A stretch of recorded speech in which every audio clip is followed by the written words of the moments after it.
ఏ మాయాలోకంలోనో నన్ను మెల్లగా తోసేసింది, తలుపులు మూసింది, తాళం పోగొట్టేసింది. ఆ మబ్బుల అంచుల దాకా నా మనసుని మోసేసింది, చప్పుడు లేకుండా నిచ్చెన పక్కకు లాగింది.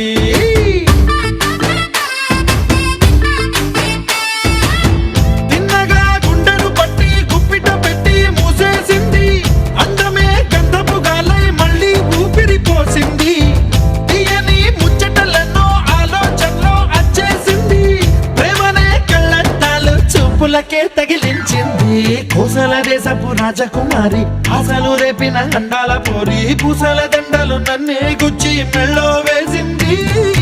అమ్మో బాపు గారి బొమ్మో, ఓలమ్మో మల్లె పూల బొమ్మో.